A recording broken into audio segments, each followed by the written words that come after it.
So,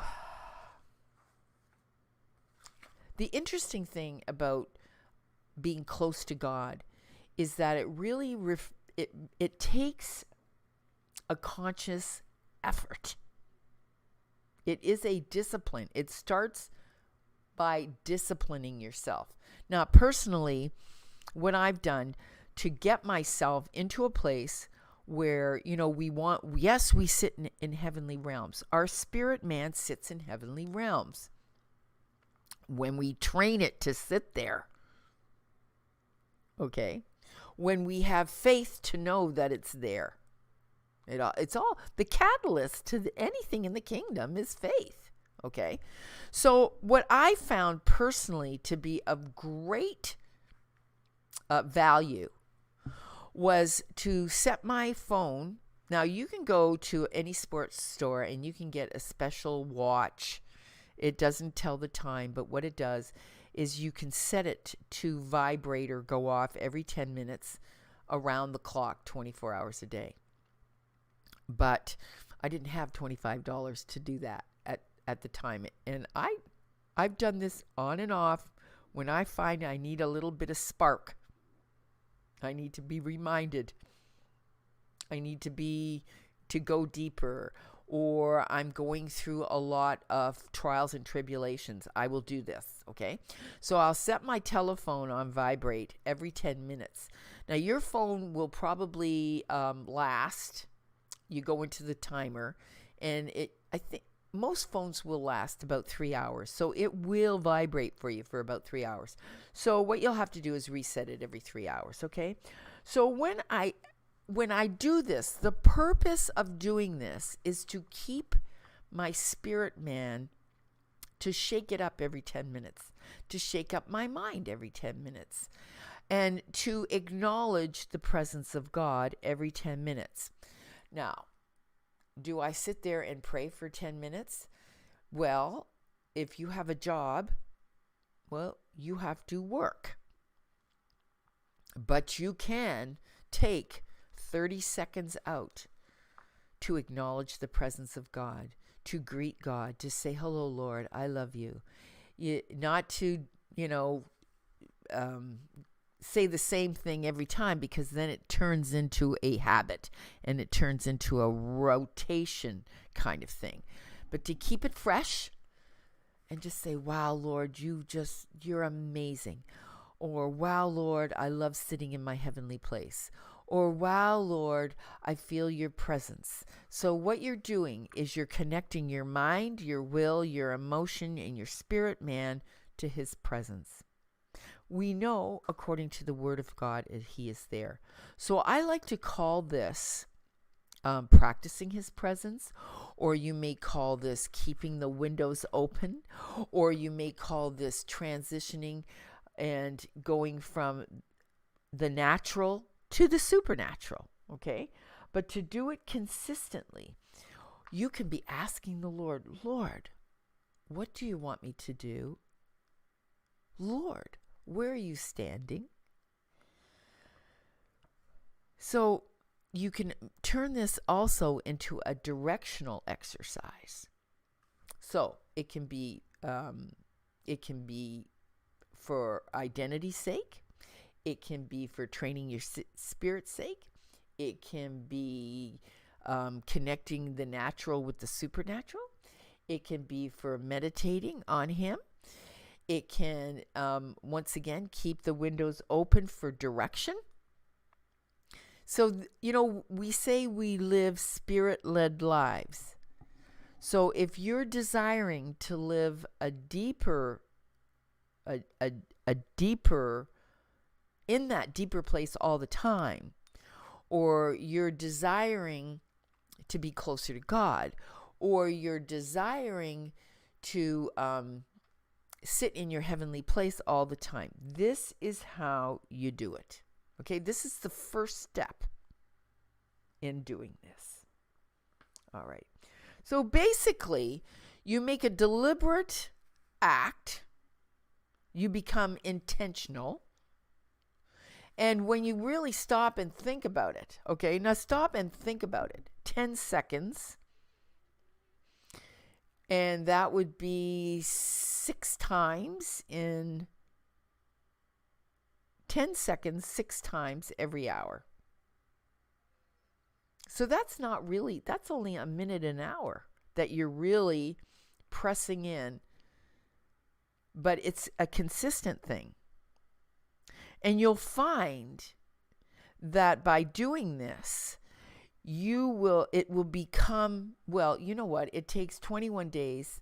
It takes 21 days to develop a habit. So the challenge to you today is to do this for 21 days. I will guarantee you that if you do as I've explained, you will begin to see a huge difference in yourself within a week. I've done workshops where I've done them once a week for 4 weeks, and the testimonies that came back on that were unbelievable. And I'll tell you something. Out of a class of 30, I would get maybe 7 people that would actually go out and do that exercise. And by the second week, those 7 people would just be ecstatic about what God was doing in them and through them. And they would ignite the rest of them. Okay? So I'm really hoping that that you will take this challenge up. Okay. What are we trying to accomplish really with this deliberate act by giving God our will, by giving God a minute, an hour of our waking hours? We're purposing to get closer. We're purposing to walk closer. We're purposing to live a deeper spirit-led life. And it's almost like, have you ever thought about a beautiful orchestra?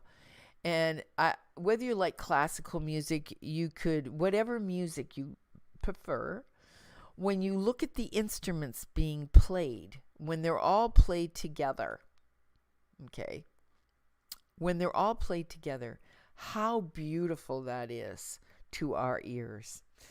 And when the Father's children all step into the beat of his heart, individually it brings him such joy.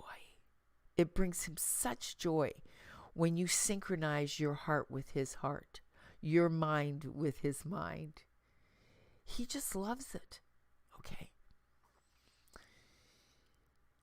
It captivates him. It takes his breath away. Now, that's not to say that you haven't captivated him if you don't do it. Okay? Because we can't earn God's love. Nothing will separate us from his love. But deep calls unto deep. And the Father is always calling us into the deep places, deeper and deeper, because the kingdom of God is one of increase. And so when we respond to that call, deep unto deep, that is what I mean by bringing the Lord such great, great joy. Now, when you look at it on a bigger picture, he looks around, and when more and more of his children join into this heartbeat of his, there's a power. We're all praying for revival. We're all praying for revival. And revival comes when all the little bonfires, all the fires ignite, and more, ignite. And then there's a huge combustion that takes place. And that's revival. Okay? So I really believe that the Lord is waiting for us to be ignited. And you know what? If you feel a little dull in your spirit, man, go and hang out with some people who are ignited, because you'll catch the fire. Believe me. And when I say that their hearts are ignited, The fire is the fire of God that they carry. Okay? Some people, it's been said where we're like the violin and Jesus is the one that plays us, right? It's been said. But you know what? I just want my conversation with God to become deeper. I want my life to exude his life. And, I want my face to shine like Moses' face shined when he came down the mountain. That's what I want. Okay? And it doesn't just happen. We have to press in. We have to be obedient. Some people, they go on and on about the suffering. Yes, we have to share in the sufferings of Christ. Absolutely. But I always like to put more focus on obedience, because obedience, it does require faith, it requires discipline, it requires surrender, it requires abandonment. Whereas, we need to be, you may not have this, but I found that I needed to put a focus on obedience rather than suffering. Because the suffering aspect, oh, look what I did. Look what I gave up. Look. I just found it more difficult to walk in humility if I put a focus on the suffering. I'm sharing in the suffering with Christ. That's just something I want to throw out at you, okay? So, because self-righteousness is something that you have to be careful. You have to be careful you don't fall into that pit of self-righteousness, okay? Because if you walk too close to the edge, the enemy will drag you in there. I'd rather stay away from that. So I like to practice the presence of God so that I would compel my mind, not just my heart, but my mind as well, to be aware of God all the time. So before I get out of bed, hello, Lord. If you stop and if you're a parent and you go into your child's room and watch your child sleep, and it really doesn't matter how old they are, and you sit back and you're watching them sleep, what great pleasure it is to just watch them sleep. And then when they wake up and they look at you with a big smile and greet you, what joy that brings you. And so why not be aware of bringing that joy to the Lord? Okay? We talk about having an interactive relationship, but do we? How much of it is interactive? Okay? When you're lying there and your mind is wandering, or we all have times where the enemy comes and tries to infiltrate our thoughts. Okay?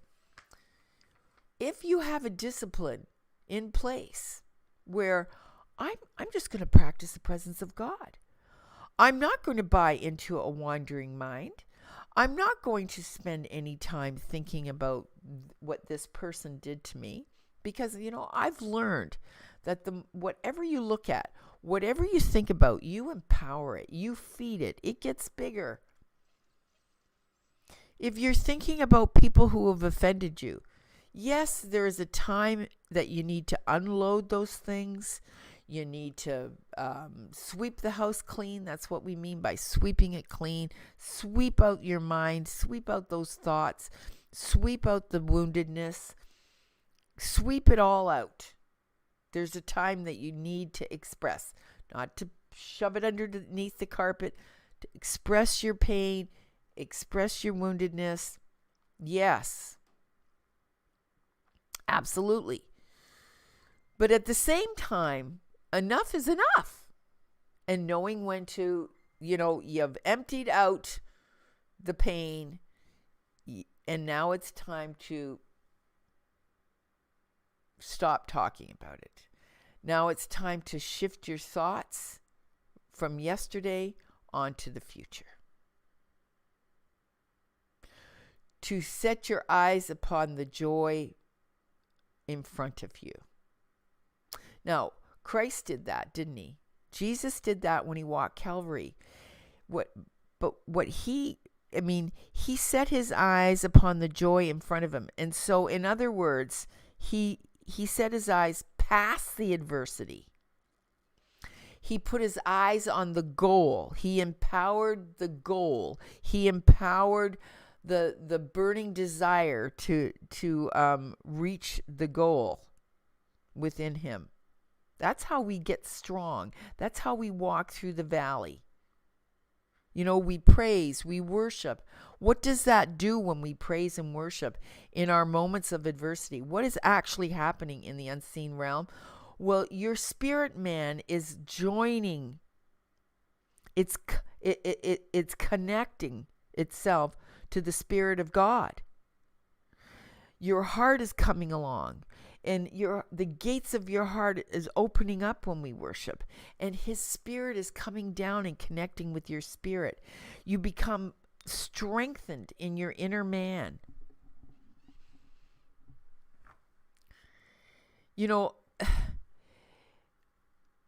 It takes a discipline to practice his presence. And too often we fall into the pit.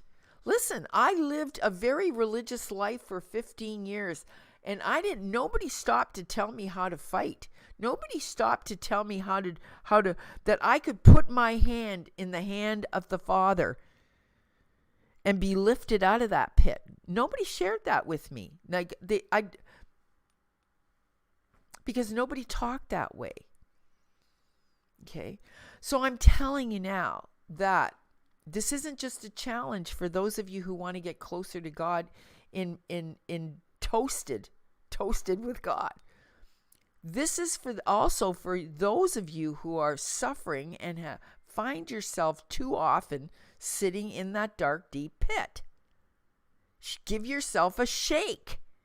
You have not because you have not asked. Put your hand up in the hand of the Lord. Cry out to him. Now, I don't want to seem harsh, but people contact me from all over the world.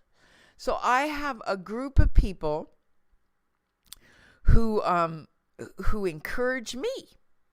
I have a group of people who tell me how I've encouraged them. I have a group of people who are consistently coming back and telling me none of this is working. And I'm not walking in my destiny. I'm sitting in a deep, dark hole and can't get out. I have people who text me I have people who Facebook me on a regular basis and ask me for prayer. And that's wonderful. But I do have a prayer page. It's called Prayer Only, where I have everybody that joins the Prayer Only, take a prayer, leave a prayer. It's strictly a prayer closet. That's what that's for. Not that I won't pray for you, but that is the place to go where you reach out to God and have your brothers and your sisters surround you. Okay? That's why I felt led by the Lord to put that in place. Strictly prayer, nothing else. Okay? You want to join that? Just come and make sure that you put your request in and you answer all the questions in the questionnaire box, and then my head intercessor will take care of you. Okay? So it's the same thing. I just, when I'm lonely, people also seem to think that leaders are walking on the mountaintops all the time. Okay. And that is not so. Why? Because lovers of God want the more. And if you want the more, then, there will be times you don't get the more when you're sitting in your comfort zone all the time. Your character is strengthened in the adversity. There's a strengthening and a beauty that comes when you say, Lord, I need you. In the valley, those are the greatest moments of increase in the valley. Okay? The greatest moments of strength, growth is when you're transitioning out of the adversity into the victory. Okay? So if you're finding yourself lonely and the closer you get to God, there are fewer and fewer people in that place. Okay? And when I say that there you find yourself in a place where because you've grown and because you carry greater revelation, there are less people that get you. And that's not their fault. Okay? Too often we feel persecuted and we feel like we're in we get offended because people don't get us, or we get offended because we think in our minds that they have done something to hurt us. When actual fact, you know what? God has been showing me more and more that 9 out of 10 times, people are not running around trying to hurt each other. People don't get you. You are misunderstood. That's it. And so bless the people who misunderstand you. And pray for those who persecute you. Because often it's just a lack of understanding on their part. And they do need your prayer. So back to a place, if you're feeling lonely, then look towards the Lord. And allow your heart to connect with His. And once again, too often, either we spend, we need to read the Word every day. And I'm not saying don't read the Word, but sometimes, you know what? You need to spend some quiet time with God and just lie down in His garden. Lie down in His garden. Meditate on His beauty. A lot of you have heard me say, read it, write it, sing it, say it, dance it. Read it, write it, sing it, say it, dance it. Pick out a scripture. Read it, write it, sing it, say it, dance it. Read it, write it, sing it, say it, dance it. And then lie down and just let Him soak. Just let Him pour over you. And receive it in faith. You may feel nothing, and yet again, you might be blown away.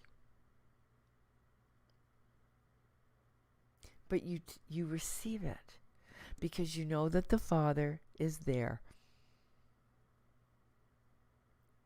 What good daddy would turn away? None. Okay? The fellowship with God is something that is it's like a mother and the infant. It's tender, it's sweet, it needs to be nurtured. There's time that needs to be given to it.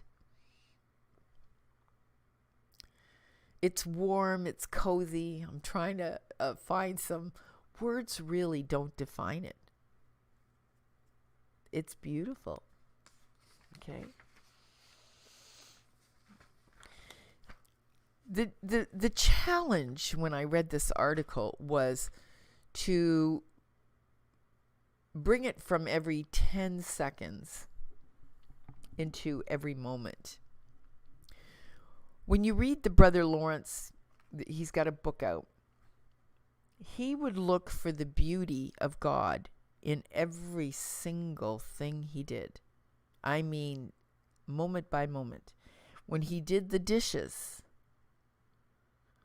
when he woke up in the morning, when he was making his breakfast, when he was eating, when he was reading, when he was doing shoe repairs, when he was cleaning the kitchen. All these menial jobs, moment by moment,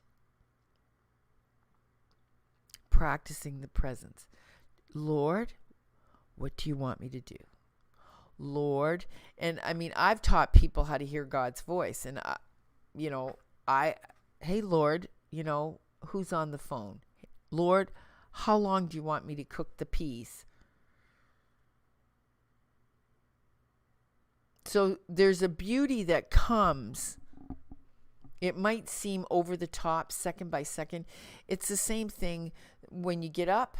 And okay, so normally if I have preached in 14 different denominations. So if I'm going to preach, I will say to the Lord, Lord, you know that people do judge a book by its cover.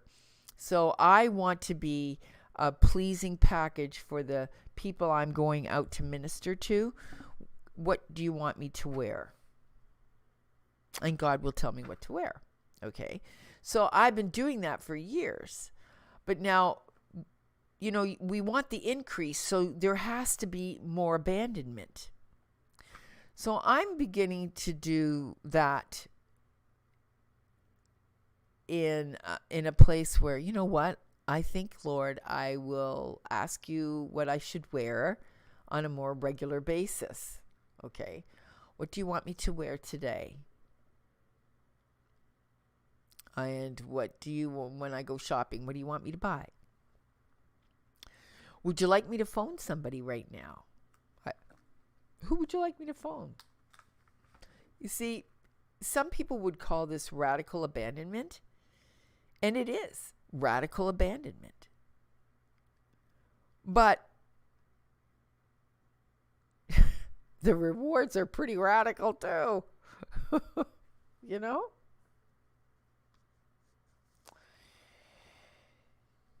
Okay, I want to read a few things here.